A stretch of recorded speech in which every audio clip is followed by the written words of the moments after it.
네, 우리가 앞 시간에서 회계의 순환 과정에 대해서 공부를 했습니다. 한번 회계의 순환 과정을 다시 한번 써보도록 하겠습니다. 자, 회계의 순환 과정이라 하는 것은 우리가 앞으로 배워야 될 내용을 쭉 전개하는 것이다, 이렇게 보시면 되겠죠. 그래서 맨 먼저 회계상 거래를 인식하는 단계가 필요한 것이고, 그것이 회계상 거래로 인식을 했으면 두 번째는 번호 빼고 합시다. 회계상 거래를 인식했다. 그러면 회계상 거래를 인식했으면 그 다음에 우리는 뭐를 하느냐? 분계라는 걸 하죠. 분계. 이 분계가 바로 회계 처리에 해당이 돼요. 자, 그래서 분계를 하면은 분계장이라는 것이 자동으로 만들어집니다. 그리고 우리 전산에서는 분계를 전표 입력이라는 것으로 해결을 하죠. 예, 전표 입력이라는 것으로. 그래서 여러분이 나중에 이제 실무에 가면은 이제 실습을 할 때는 전표 입력으로 분계를 대신할 거예요. 그리고 이제 또 기회가 됐을 때 제가 옛날에 종이에다가 전표를 쓸 때는 어떻게 쓰는 것인지 그것도 제가 알려드리겠습니다. 자, 분계를 한 다음에는 전기 작업을 합니다. 전기를 한다는 것은 총계정 원장에다가 분계한 내용을 옮겨 적는 작업입니다. 오늘 여러분이 제대로 이해해야 될 부분이 뭐냐면은 이 분계된 내용을 전기하는 이 요령을 오늘 확실히 좀 알아줬으면 좋겠어요. 왜 그러냐 하면은 우리가 이제 뒤에서의 이론은 거의 다 이제 이제 분계 중심으로 이론을 나갈 텐데, 분계한 내용을 총계정 원장에 옮겨 적는 것은 오늘 여러분에게 나눠드린 이게 지금 약식 계정이란 말이에요. 장부란 말이죠. 이렇게 매번 이렇게 써가지고 연습할 수가 없어요. 그래서 오늘 연습이 아주 중요하다라고 보시면 되겠습니다. 오늘 연습을 통해서 여러분이 이 분계된 내용을 총계정 원장에 전기하는 그런 숙달을 좀 충분히 하셔야 된다. 그래서 이러한 작업은 어떻게 했습니까? 일상적인 작업이다 그랬죠? 우리 회계에서 위에 거래 인식, 분계, 전기, 이거는 일상적인 작업이에요. 그러다가 우리가 결산을 하게 됩니다. 예, 결산을. 그래서 결산에는 결산 예비 절차라는 것이 있고, 그 다음에 결산 본 절차라는 게 있죠. 예, 결산 본 절차로 나누어질 수가 있는데, 그러면 예비 절차라는 건 뭐였느냐?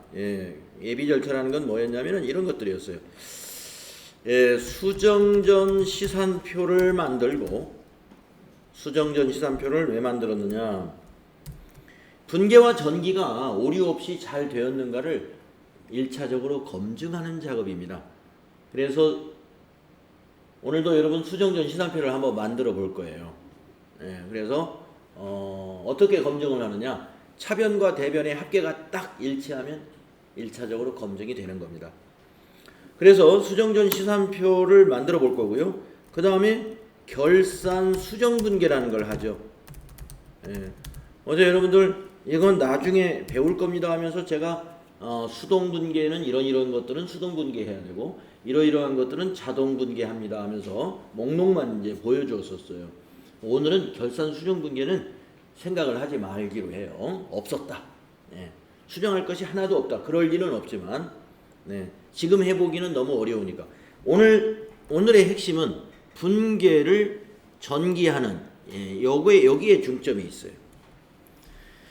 자, 그러면 수정전 시산표에서 이제 결산 수정 분계를 하면은 수정 후 시산표가 만들어지죠.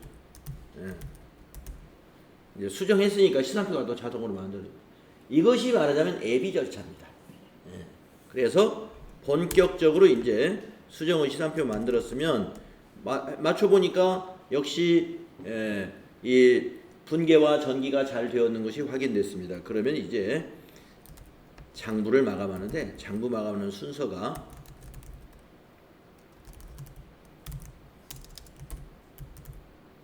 손익계정을 먼저 마감해요. 손익이라는 것은 수익과 비용, 손익계산서에 들어가는 계정, 수익계정 과목과 비용계정 과목. 오늘 한번 마감을 해보겠습니다. 이 손익계정의 마감에 대해서는 어제 우리가 어떻게 배웠느냐 하면은 손익계정의 잔액은 차기에 영향을 주지 않는다. 그래서 제로를 만들어요. 제로. 0을 어떻게 만드느냐? 손익계정, 수익과 비용의 잔액을 모두 집합 손익계정으로 모아가지고 제로로 만들 거예요. 그거를 오늘 또 연습할 겁니다. 이것도 굉장히 귀한 작업입니다. 예. 왜 그러냐면 시험에는 가끔 나오는데 우리가 전산으로 저런 손익계정 장부 마감을 우리가 손으로 이렇게 안 해요. 우리 전산회계 프로그램에서는 단추 하나 누르면 지가 알아서 다 해버려요. 예. 그러니까 결과만 볼 뿐이지 여러분이 직접 마감을 안 해봤기 때문에 이거 나중에 몰라요. 그래서 오늘 여러분이 손으로 종이에다가 마감하는 거 경험하는 거니까 잘 해보시고요. 또 마감을 하기 위해서는 아까 집합 손익계정으로 옮긴다 그랬는데 그러려면 회계 처리를 해야 돼요. 그 회계 처리도 오늘 같이 할 겁니다. 자, 이제 손익계정을 그럼 마감했습니다. 그 다음에 하는 게 뭐냐?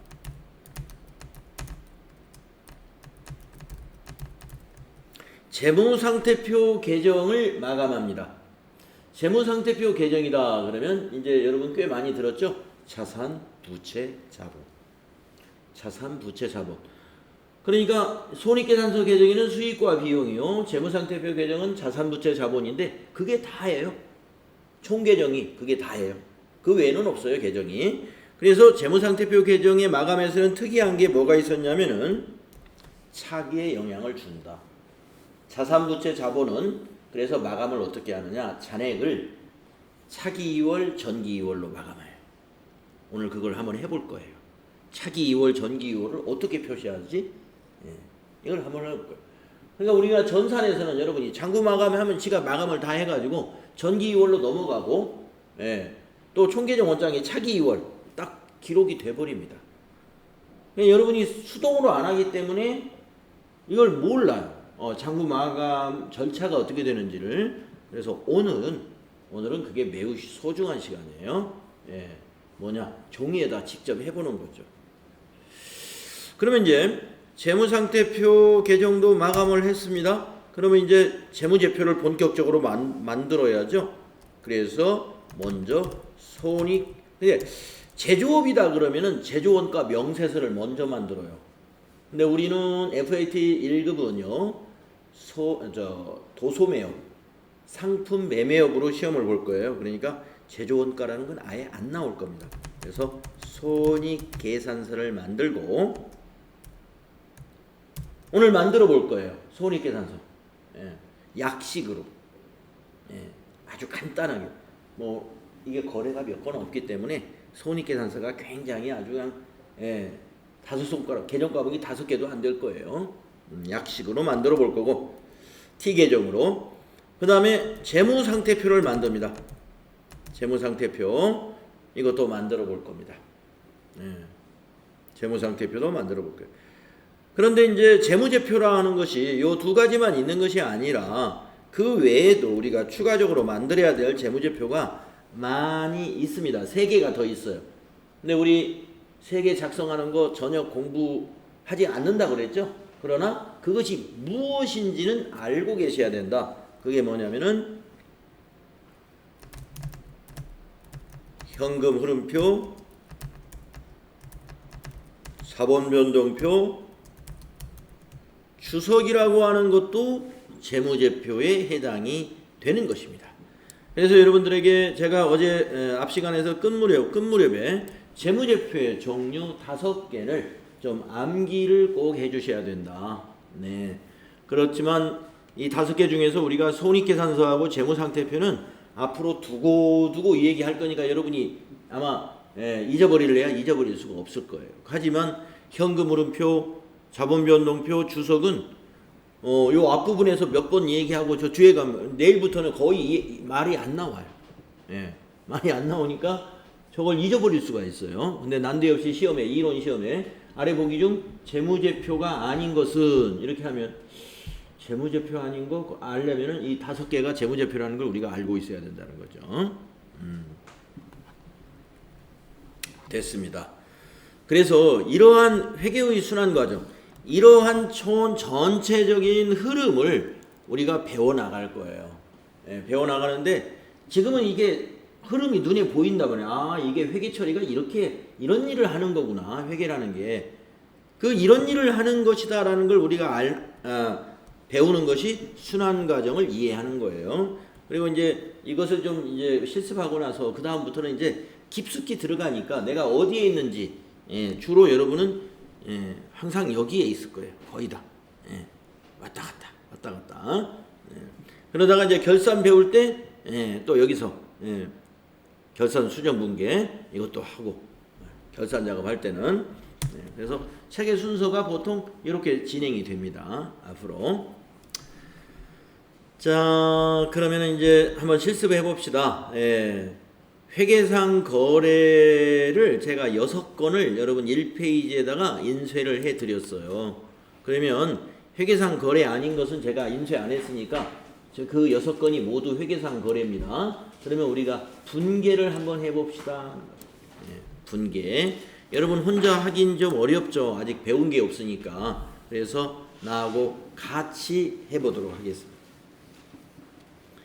자, 1페이지에 동그라미 1번 1월 1일 날이라고 했네요. 액면금액 한 주당 5,000원인 보통주 200주를 현금으로 액면 발행하였다 이랬네요. 요즘은 이제 주식이 전자주식도 있고 해가지고 여러분이 주식의 액면 금액이라는 것을 보셨는지 모르겠는데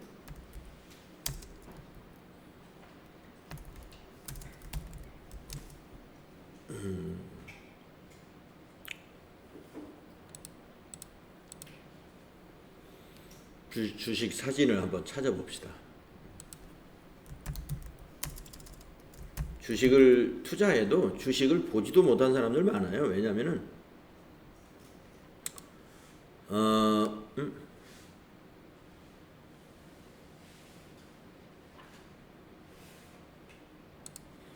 주식을 내가 가지고 오는 게 아니라 증권회사에서 대신 보관하잖아요. 그래서 주식을 볼 기회도 없죠. 인터넷이 왜 이렇게 느릴까요?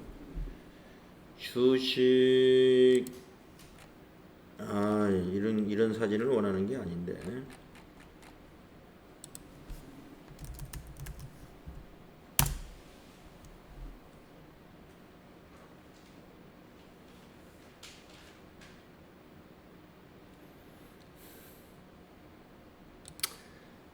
견본이라고 막 지워놔가지고 좀 지워놔가지고 좀 그러네요. 견본이라고 하는 거 그냥 이거 봅시다. 네, 주식회사 무슨 저기 회사 이름인가 봐요. 아마 까맣게 칠해놓은 데가 주권 해가지고 금 5,000원이네요. 여기 이게 금 5,000원 한글로 한자로 써놨네. 5,000원짜리네요. 여기에 표시된 금액을 우리가 액면 금액이라고 해요. 액면 금액. 주식에 표시된 금액. 주식이 표시된 금액을 액면 금액이라고 합니다. 그러니까 우리가 이제 법인을 상대로 해서 우리가 이제 회계 처리를 하는 거기 때문에 이 액면 금액에 대한 정확한 이해를 하고 있어야 돼요. 액면 발행했다 하는 것은 액면 금액으로 팔았다 이 말이에요. 누구에게? 주주에게. 주주에게. 그러니까 조그마한 주식회사는 자기가 그냥 내가 사죠. 내 주식을. 그런데 우리가 이 공개법인, 상장하는 공개법인 같은 데서는 주식을 시장에 팔잖아요. 그 얘기입니다. 시장이 팔았다고 가정을 합니다. 자, 액면가가 한 주당 5,000원짜리예요. 조금 전에 봤던 그 주식처럼 그것을 200주를 오늘 액면가 그대로 5,000원씩 주고 200주를 팔았습니다. 그리고 현금으로 받았습니다. 자, 그러면 여기서 우리가 계정 과목을 먼저 찾아볼까요? 현금이라는 거 찾았고요. 주식을 발행했으니까 우리 보통주 주식이라는 것을 우리가 찾아낼 수가 있는데, 우리가 계정 과목에서 말이죠, 여러분들 주식을 발행한 경우에 그 주식의 액면 금액에 대하여 자본금으로 처리합니다. 아시겠죠? 예. 이런 것을 이제 다른 말로 유상증자라고 그래요. 지금 1월 1일 날 이 회사는 어떤 사무처리, 회계처리를 해야 되냐면 유상증자. 증자라는 말은 자본을 증가시키는 작업을 증자라고 하고요. 자본하고 자본금은 좀 달라요. 이제 곧 배우게 될 거예요. 자본금을 증가시키는 게 증자입니다. 그러면 유상이라는 말은 뭐냐? 무상의 반대예요. 유상은 주주에게 돈을 받고 주식을 준 겁니다. 그러면 증자에는 유상증자만 있느냐? 나중에 또 나오겠지만 무상증자도 있어요. 무상. 그냥 주식을 주주들에게 주는 겁니다. 무상으로. 그것은 무상증자. 지금은 유상증자입니다. 그렇기 때문에 현금이 들어와요. 네. 자, 그러면 아까 말씀드린 대로 이 보통주 5,000원인 주식 200주에 대한 것은 말이죠, 자본금으로 해야 돼요. 계정 과목을. 네, 그래서 우리가 계정 과목 두 개를 정리하면 하나는 현금이요, 하나는 자본금. 이렇게 정리할 수가 있습니다. 현금은 여러분들 뭐에 해당이 되냐면요, 자산에 해당이 돼요. 현금은. 자본금은 뭐에 해당이 되느냐? 자본에 해당이 돼요. 자, 그러면 한번 여러분이 거래의 8요소를 한번 머릿속에 떠올려 볼까요? 예, 거래의 8요소. 자, 자산과 자본이 어떻게 배치되더라? 거래의 8요소에서 자산의 증가는 여러분 차변인가요, 대변인가요? 차변이죠. 자산의 증가가 차변, 자산의 감소가 대변. 자, 그러면 이 현금이 자산인데 현금이 오늘 증가했습니까? 감소했습니까? 감소. 우리 회사 돈이 나갔나요? 돈 들어온 것 같은데요. 주주에게 주식을 주고 돈 받은 거예요. 한 주당 5,000원씩 계산해가지고 200주 증가한 거죠. 현금 증가한 거예요. 그러니까 현금을 자산이기 때문에 오늘은 자산 증가는 여기다 기록해야죠. 현금은. 자, 그 다음에 자본을 보겠습니다. 자, 우리가 어제 여러분들 거래의 8요소에서 자본은 어디에서 증가하죠? 대변에서 증가하죠.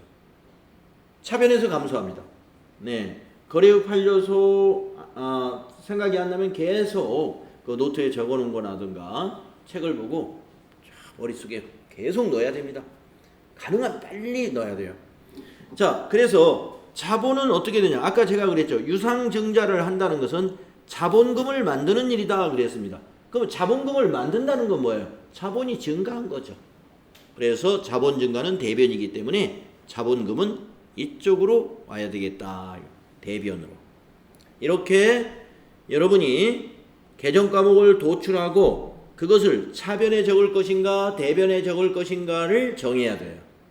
차변에 적을 것인가 대변에 적을 것인가를 정하는 것은 바로 거래의 8요소를 가지고 여러분이 판단하는 것이다. 네. 자, 그러면 적어볼까요? 여기다 현금. 자, 여러분 5,000원 곱하기 200주 하면 얼마 나올까요? 계산기 한번 두들겨 보세요. 5,000원 곱하기 200주 하면 얼마 나오겠어요? 계산기 한번 두들겨 보세요. 5, 20인데 10만원 나올까요? 100만원 나올까요? 100만원이죠? 예, 계산 계속 해봐야 돼요. 예. 금액이 100만 원이다. 금액을 얼마를 적을 것인가를 계산을 잘해야죠. 자, 대변은 아까 말씀드린 대로 자본금이 된다 이거예요. 주식을 발행하면 자본금이 증가하는 겁니다. 그래서 대변이 자본금 100만 원이 되겠죠.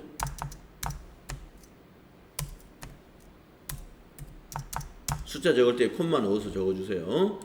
그리고 이거를 거래의 결합관계도 한번 같이 써봅시다.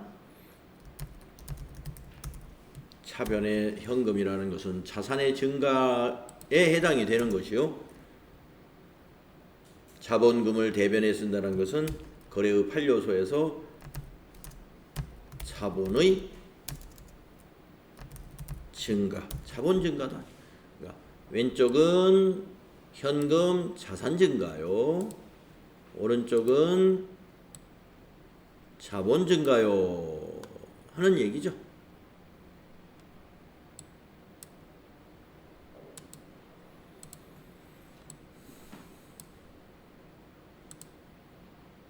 네.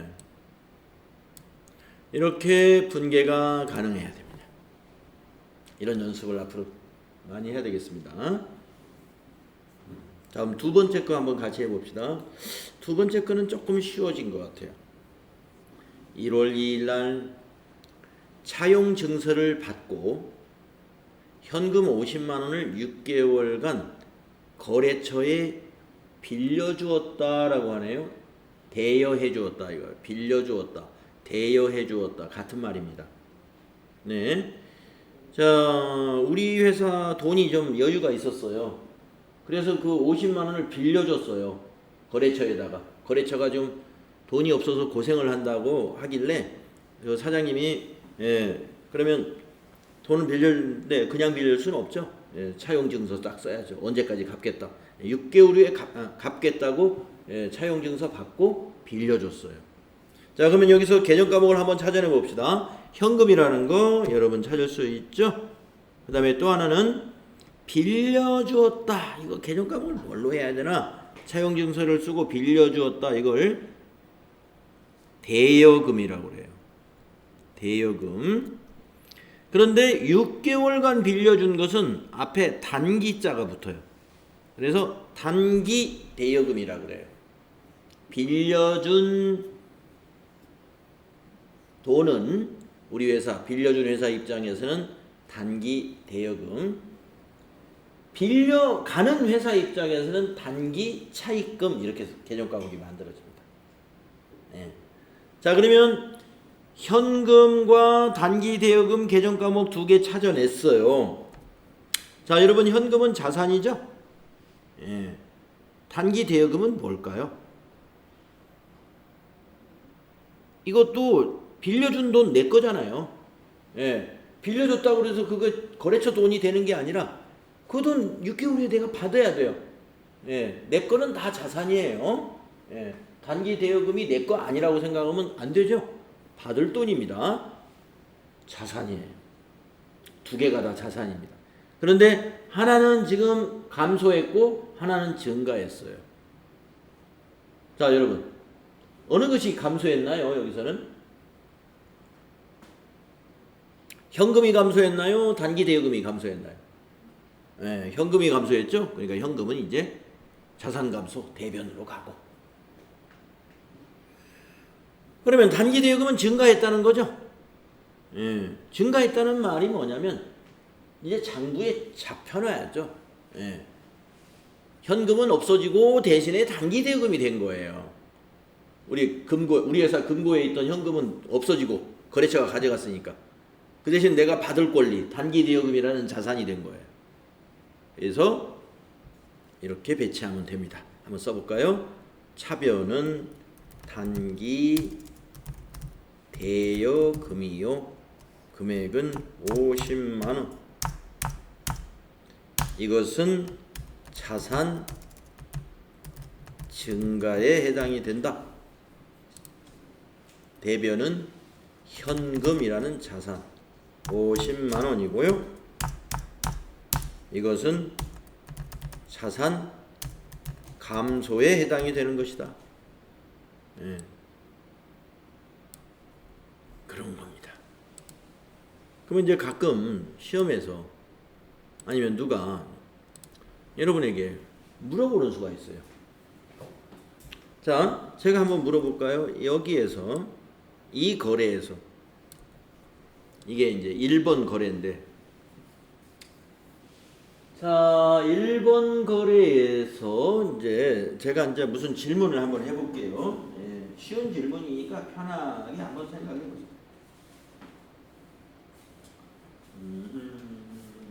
여러분 이름을 내가 잘 안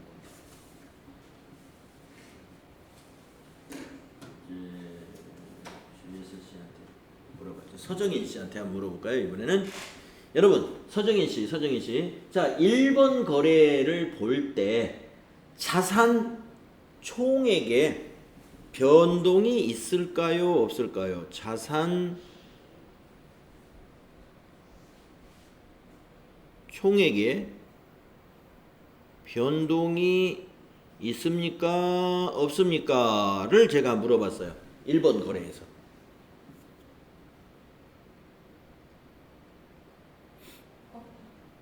없어요. 있는데 저 자산 증가 100만 원 있는데요. 있죠. 예. 자산이 100만 원 증가했으니까 우리 회사 자산 총액의 변동이 일어난 거예요. 맞죠? 왜 없다고 생각하셨어? 현금 발행했다고. 현금이 들어왔잖아요. 현금이 들어왔기 때문에 우리 회사 자산이 100만 원 증가했죠. 주식, 종이를 주고 현금 받은 거예요. 그러니까 자산 증가했죠. 예. 자산 총액의 변동이 있나요? 예. 1번 거래에는 우리 회사 자산이 100만 원 증가했다. 변동이 생긴 거죠. 맞죠? 자, 다음 문제. 그러면 제가 이제 2번의 경우를 한번 보겠습니다. 2번. 네. 자, 이런 회계 처리가 일어났어요. 2번은. 그러면 김혜슬 씨, 2번의 거래에서 똑같은 질문. 자산 총액의 변동이 있나요? 하면은 뭐라고 그럴까요? 없다가 답이죠. 여기서는 왜 없다가 답이냐 하면은 자산 증가 50만 원 있는데 또 자산 감소 50만 원이 있으니까 두 개가 퉁친 거죠. 자산의 변동이 있긴 있어요. 근데 총액은 변동이 없어. 예. 자산의 변동이 뭔데요? 대여금은 증가하고 현금은 감소했으니까 자산 안에서 계정 과목끼리 서로 변동이 일어난 거예요. 그러나 지금 물어보는 것은 자산 총액이라는 걸 물어봤기 때문에 현금도 자산이요, 단기 대여금도 자산. 자산 총액은 변동이 없는 거예요. 한쪽은 증가하고 한쪽은 감소했으니까. 이러한 용어에 대해서 우리가 이제 빨리 감을 잡으셔야 돼. 예.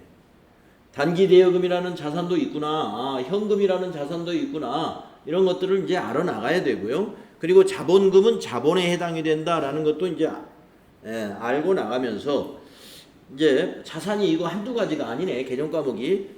그러니까 모든 개정 과목을 다 합쳐서 자산 총액이라고 보면 되겠구나. 그런 거예요. 예. 자본도 나중에 보겠지만 자본이 자본금 하나만 있는 게 아니에요. 개정 과목이 꽤 여러 가지가 있어요. 그래서 어떤 거래를 놓고 우리 회사 이 거래가 우리 회사 자본 총액에 영향이 있습니까? 이렇게 물어볼 수가 있는 것이죠. 자, 1번 거래는요. 자본 총액에도 영향이 있고 자산 총액에도 100만 원 영향이 있습니다. 그러나 2번은 자산끼리의 거래예요. 만약에 2번을 얘기하면서 자본 총액의 변화가 있나요? 물어보면 당연히 아무런 변동 없습니다. 자본이 나오지도 않아. 개정 과목이 하나도 보이지도 않는데 변화가 있을 리가 없죠. 예. 그리고 1번, 2번을 다 묶어서 이 두 건의 거래에서 단기 손익에 영향이 있을까요? 이렇게 물어보는 수도 있어요. 단기 손익이라는 것은 뭐냐? 단기의 손익계산서에 변화가 있겠느냐 하는 거예요. 변화 없습니다. 왜 변화 없다고 말할 수 있느냐? 여러분이 어제 우리가 배운 거 뭡니까?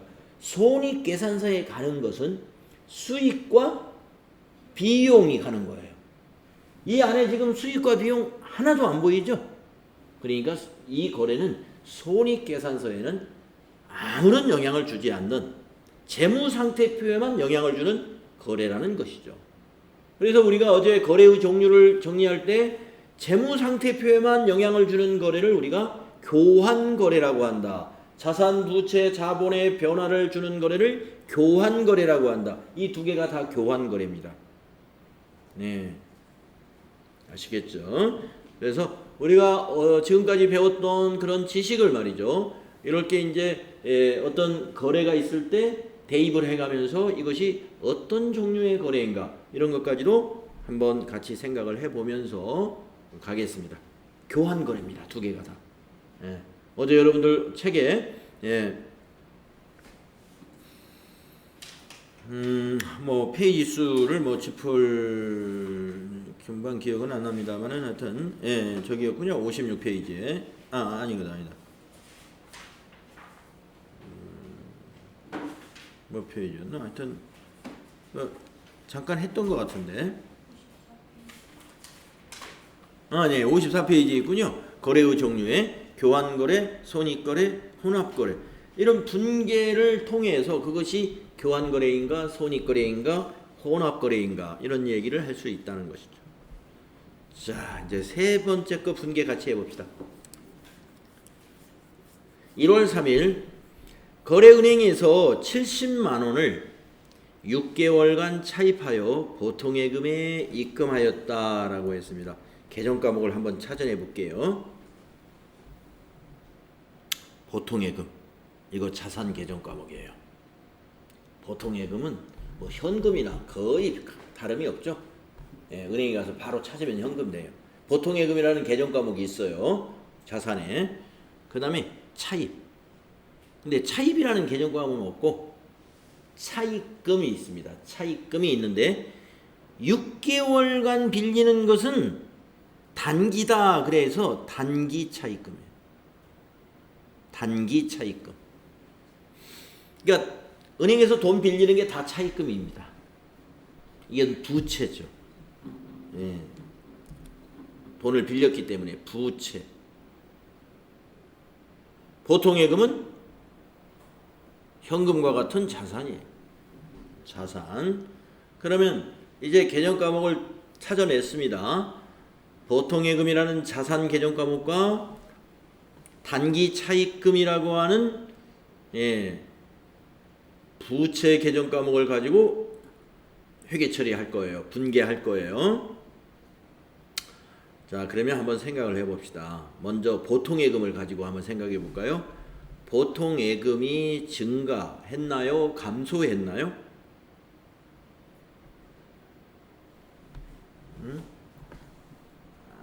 아연씨, 요거 보통예금이 증가했나요? 감소했나요? 3번 거래에서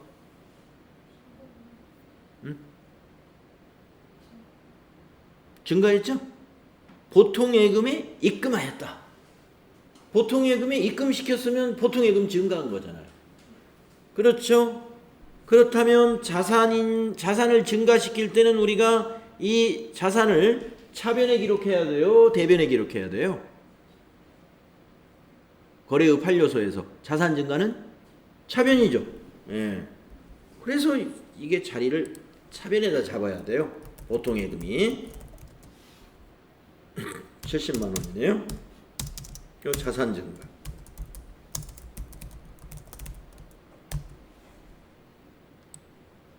알겠죠?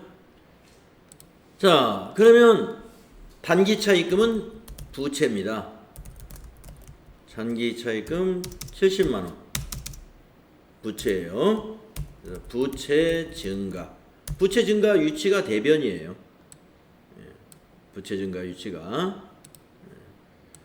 그래서 여러분 그 분계 연습을 하실 때 분계 연습 개인적으로도 많이 했으면 좋겠어요. 분계 연습할 때 여러분 그 옆에다가 이렇게 쪽지를 써놓으세요. 차변 요소, 대변 요소 이렇게 해가지고 써놓으시는 거야.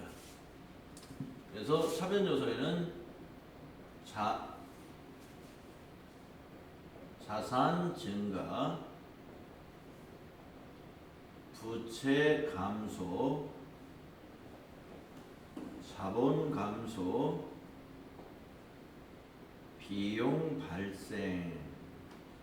5천에 써보니까 대변에는 자산 감소, 부채 증가, 자본 증가, 수익 발생. 이렇게 우리 회계 분계 연습할 때 이걸 꼭 옆에다 딱 써놓고 이걸 꼭 지켜가면서 하면 돼요. 그래서 지켜간다는 게 뭐냐? 예를 들어서 1번 거래 현금과 자본금은 이런 관계잖아요. 자산 증가, 자본 증가. 차변 요소와 대변 요소로 결합이 돼서 거래가 형성이 됐죠. 2번은 단기 대여금과 현금. 그러면 자산 증가, 자산 감소 이런 관계를 가지고 있죠. 그 다음에 세 번째 방금 한 것은 보통예금과 단기 차입금. 그러면 보통예금 차변, 단기 차입금 이런 관계를 가지고 있죠. 네, 부채니까 단기 차입금은. 그래서 항상 우리가 차변 요소와 대변 요소의 결합으로 차변 요소와 대변 요소의 결합으로 회계가 장부가 기장이 된다. 그것이 바로 복식부기의 원리죠. 예. 그러면서 금액이 항상 차변의 합계와 대변의 합계는 항상 일치한다. 이것을 우리가 대차 평균의 원리라고도 한다 이거죠. 이 회계의 원리를 무시해서는 안 돼요. 네. 이 회계의 원리는 18세기부터 지금 21세기까지 계속 지켜지고 있고, 예. 지금도 그대로 유용한 학문이죠. 예. 그래서 수백 년간 이렇게 이어지는 그런 원리죠. 예. 그래서 여러분이 회계 처리할 때는 아까 그 거래의 8요소를 꼭 확인해야만이 실수를 하지 않습니다. 예. 물론 이제 어느 정도 숙달이 되면 거래의 8요소가 그냥 자동으로 예, 분개하면서 자동으로 딱딱 대입이 돼요. 근데 처음에는 저 그림이 잘 안 느껴져요. 예. 그래서 옆에 써놓으시는 거야. 예. 항상 가깝게 거래의 8요소를 여러분의 가까운 곳에 예. 회계 공부해야 되겠다 하면 거래의 8요소부터 딱 옆에 꺼내놓고 예. 해야 됩니다. 저걸 무시하면 틀립니다. 다음에 네 번째 거 해봅시다. 1월 20일 날 급여 3만 원을 보통예금에서 이체하여 지급하였다. 급여치고는 너무 작지만 이제 우리가 연습이니까 네. 급여라는 것은 이제 보통 한 달에 한 번씩 이게 지급하는 예, 정규직이나 이제 이런 월 근로자 의 그 월급을 우리가 보통 급여라고 그러죠. 자, 급여를 말이죠. 보통예금에서 이체해서 지급했대요. 자, 그러면 여기서 개정 과목을 한번 찾아보겠습니다. 보통예금 또 보이고 급여 자체가 개정 과목이에요. 비용에 해당되는 개정 과목이죠. 네. 그래서 분계를 할 때는 항상 개정 과목을 찾아내는 겁니다. 네. 지금은 딱딱 2개씩이지만 오늘은 쉬운 걸로 연습을 해야 되기 때문에 차변 하나, 대변 하나 2개짜리만 가지고 하는 거예요. 근데 이제 여러분 뒤에 나가보면 항상 2개짜리만 있는 게 아니에요. 예. 차변은 하나인데 대변이 2개일 수가 있고 반대로 대변은 하나인데 차변이 2개일 수가 있고 차대변이 똑같이 2개일 수도 있고 2개, 3개가 될 수도 있고 뭐 복잡한 거는 막 분계줄이 이렇게 5줄, 6줄로도 나올 수도 있습니다. 네, 그래서 이렇게 쉬운 것부터 제대로 완벽하게 할 줄 알아야 점점 복잡해진 것도 완벽해지는 거죠. 자, 그러면 여기 생각해 봅시다. 자, 오늘 그러니까 보통 예금에서 이체해가지고 직원에게 급여를 줬습니다. 여러분, 보통 예금은 자산, 부채, 자본 중에 어디에 해당돼요? 응? 자산에 해당되죠. 급여는 어디에 해당될까요? 재무상태표하고 관계가 없습니다. 급여는 손익계산서하고 관련이 있는 거예요. 어디에 해당될까요? 급여. 비용, 그렇죠. 비용. 예. 손익계산서하고 관련이 있다 그러면 비용 아니면 수익이죠. 예. 근데 비용의 계정 과목이 급여 하나만 있는 것이 아니라 급여, 복리후생비, 여비교통비, 접대비, 수도관열비, 뭐 전력비 엄청 많아요. 계정 과목이. 아무튼 비용 중에 굉장히 큰 거예요. 급여라는 것은. 자, 그러면 비용 하나, 자산 하나 찾아냈습니다. 자, 그러면 이제 배치를 해야죠. 이걸 차변에 적을지 대변에 적을지. 우선 급여를 보겠습니다. 자, 오늘 비용이 발생을 했나요? 비용이 취소가 됐나요? 발생했네요. 자, 저기 거래의 판료소에서 비용 발생은 어디다 적죠? 네, 그래서 차변에 적습니다. 급여 3만원, 비용 발생, 이렇게 해야 맞고, 대변 쪽에는 보통예금 3만원. 왜? 자산 감소니까. 보통예금에서 이체시켰으니까 우리 회사 보통예금이 오늘 3만원 줄었잖아요. 그래서 자산 감소입니다. 네. 그러니까 여러분 가끔 이제 분개하다가 착각, 혼동에 빠지면 안 돼. 예. 우리가 하는 회계 처리는 종업원 입장에서 하는 게 아니라 회사 입장에서 하는 거예요. 여러분이 이걸 사법 문제 할 때 급여, 나는 급여 받는 사람이니까 급여 받았어?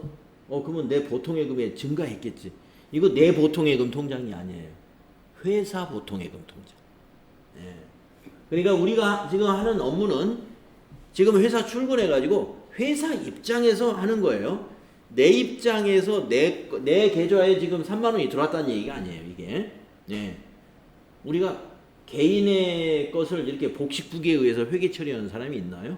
안 합니다, 개인들은. 우리가 지금 하는 회계는 회사. 여기서 보통예금은 회사 보통예금 통장이에요. 급여는 회사의 비용이에요.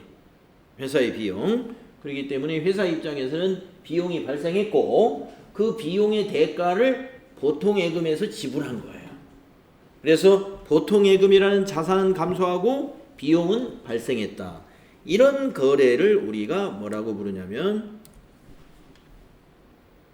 거래의 종류에 손익거래라고 하는 게 있었죠. 아까 54페이지인가에 손익거래가 바로 이런 거예요.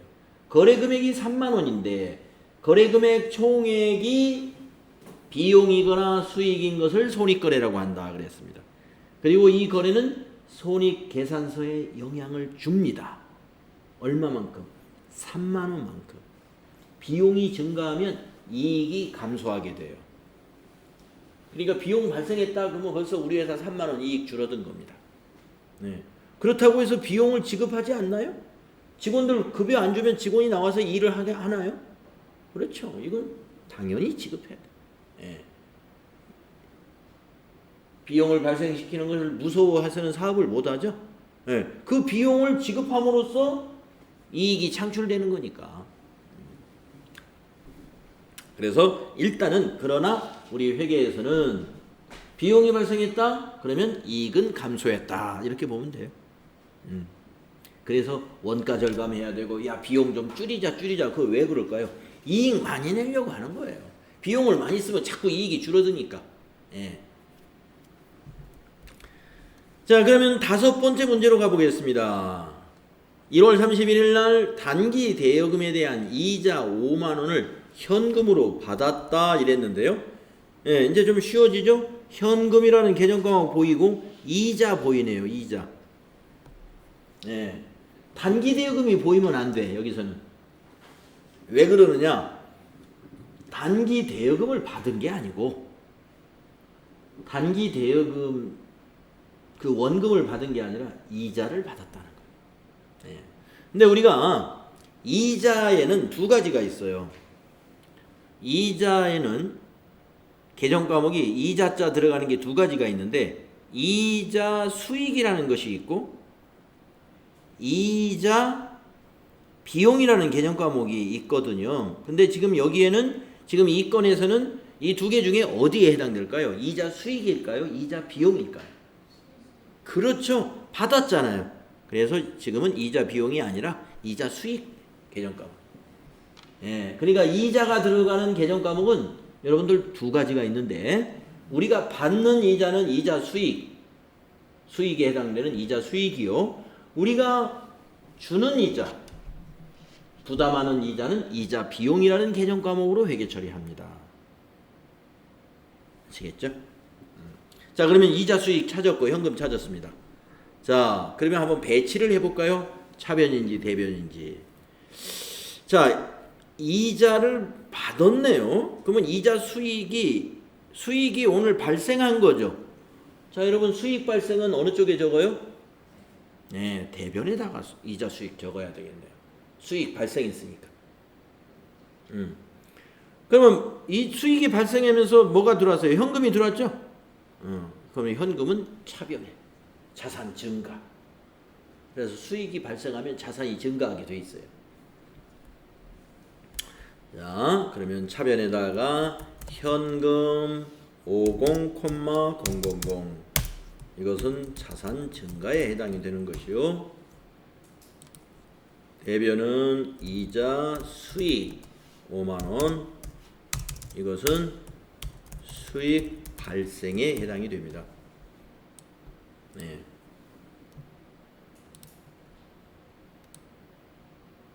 계정 과목만 여러분 알면 이 정도 이제 분계가 가능하시겠죠. 그래서 여러분에게 계정 과목 암기합시다라고 제일 첫날 첫 시간에 인쇄를 해서 드린 겁니다. 빨리 암기할수록 좋은 거. 빨리 암기할수록. 너무 많아서 제가 여러분에게 당장 언제까지 암기하세요 이렇게 할 수는 없어요. 여러분이 여건이 되는 대로 가능한 빨리 개정 과목들을 전부 외웁시다. 자, 그러면 여섯 번째 이제 마지막 분계예요. 이 분계하고 우리 쉬었다가 다음 시간에 이제 전기를 해보겠습니다. 자, 1월 31일에 매출 대행 수수료 8만 원을 현금으로 받았다 이랬네요. 아마 우리 회사 상품만 판 게 아니라 다른 회사 상품을 위탁받아 가지고 팔아준 모양이에요. 예. 이게 이제 매출을 대행해 줬다 하는 말이 뭐냐면 판매를 대행해 줬다 이 말이죠. 그리고서 이제 그 위탁자로부터 돈을 받은 거예요. 네, 계정 과목 두 개가 보이는데 하나는 현금, 하나는 수수료. 근데 수수료도 계정 과목이 수수료 들어가는 계정 과목에는 두 가지가 있어요. 수수료 수익이 있고 수수료 비용이 있어요. 계정 과목 외우기 원리를 알면 외우는 거 별로 어렵잖아요. 서로 이게 이 비교되는 계정 과목들이 많아. 예. 수익에 수수료 수익이 있다면 비용에 수수료 비용이 또 있어요. 자, 예를 들어서 수수료 수익은 지금 같은 경우입니다. 우리 회사가 판매를 대행해주고 위탁회사로부터 그 수수료로 지금처럼 8만 원을 받았다. 이런 건 수수료 수익이에요. 그러면 수수료 비용은 뭐냐? 우리 회사도 수수료를 지불할 때가 있습니다. 예를 들어서 우리 회사가 무슨 재판을 해야 될 일이 있는데 우리 회사 안에 법률에 대해서 박식한 사람이 없어. 총무팀장도 잘 몰라. 그러면 어떻게 해야 돼요? 변호사를 찾아가야 되겠죠? 그래서 변호사 사무실에서 어떤 법률 상담을 하려고 하면은 미리 약속해가지고 상담을 해주는데 그냥 안 해주죠. 변호사한테는 무슨 변론을 해달라고 뭘 돈을 준다든가 아니면 상담만 받겠다고 상담 수수료를 줘야 상담을 해줘요. 세무 상담도 마찬가지예요. 세무사 사무실, 회계사 사무실에 어떤 세무 상담을 한다. 수수료 줘야 됩니다. 그런 거예요. 그러니까 우리가 세무사 사무실에 가서 우리 회사 세무에 대해서 뭐 상담을 좀 했다. 그때 비용이 나갔어요. 그 수수료 비용입니다. 자, 오늘은 수수료 비용이 아니라 수수료 수익에 해당이 됩니다. 자, 수익이 발생했죠. 그러면 아까처럼 수익의 발생은 어디다 적어요? 대변에. 그렇죠? 그래서 대변에 수수료 수익이 8만 원 오는 것이고, 차변에는 현금이 증가하죠. 자산 증가 8만 원이 되는 것이고, 이것은 자산 증가에 해당이 돼요.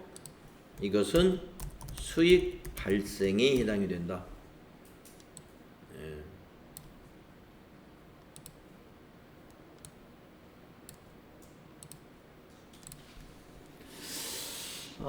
요즘은 우리가 그 인터넷이라든가 뭐 이런 것들이 이 핸드폰을 통해서도 인터넷을 여러분이 마음대로 쓰실 수 있기 때문에, 아마도 여러분이 뭐 인터넷 이런 곳에다가 분계 연습 이런 거 한번 검색해 보면, 이제 회계를 입문하는 사람들이 분계 연습을 어떻게 하면 좋은지 뭐 이렇게 깨알같이 막 설명해 놓은 사람도 있고요. 예. 또 유튜브에서도 뭐 분계 연습 뭐 이런 게 하면 뭐 많은 강사들이 자기 거기 막 강의를 올려놨어요. 분계 요령 뭐 해가지고, 여러분이 뜻만 있으면 지금 잘 이해가 안 가는 거, 아니면 오늘 이게 연습했던 6가지 외의 거보다 더 좀 자세히 알고 싶다 그러면 들어보면 쏙쏙 이해가 됩니다. 처음에 그 가닥을 잡아 나가는 거, 개념을 잡아 나가는 그게 어려워요. 그래서 회계는 처음에 이걸 쉽게 잘 이해를 해가지고 접근을 하게 되면은 재미가 납니다. 아, 이런 원리가 있는 거구나. 우리가 뭔가 공부를 할 때요, 원리가 없는 공부가 참 그 지루한 공부예요. 예. 모든 걸 다 암기해야 되니까. 가도 원리라는 게 없어요. 그러나 회계는 분명히 원리가 있습니다. 그 원리 중에 거래의 8요소, 대차 평균의 원리, 이런 것들, 그런 원리예요. 잘 기억하시면 되고요. 그 다음에 모든 거래는 교환거래 아니면 손익거래 아니면 혼합거래다. 네. 지금 우리가 6가지 한 것 중에 혼합거래는 하나도 없어요. 자, 그러면 손익거래만 한번 찍어보겠습니다. 자, 6번 여기 거래금액 총액이 수익 발생했네요. 이거 손익거래. 5번 이거 수익 발생, 거래금액 총액이 수익이네요. 손익거래. 4번 거래금액 총액이 비용이네요. 이것도 손익거래. 그래서 거래금액 총액이 비용이거나 수익인 거래는 전부 손익거래로 분류를 하는 것이고, 1번부터 3번에 해당되는 여기 있는 3가지는 자산 증가, 자본 증가, 자산 증가, 자산 감소, 자산 증가, 부채 증가, 전부 다 재무상태표 개정 과목끼리 오락가락한 거예요. 증가나 감소가 있었던 거. 이것은 우리가 교환 거래라고 한다. 그래서 교환거래, 손익거래 3개씩 우리가 연습을 해본 것입니다. 자, 분계실력, 이 바로 회계실력이다. 이렇게 보시고 앞으로 더 많은 분계 연습을 해 나갈 것입니다. 자, 10분간 쉬었다가 다음 시간에 이 6건을 장부에 기록을 해 보겠습니다.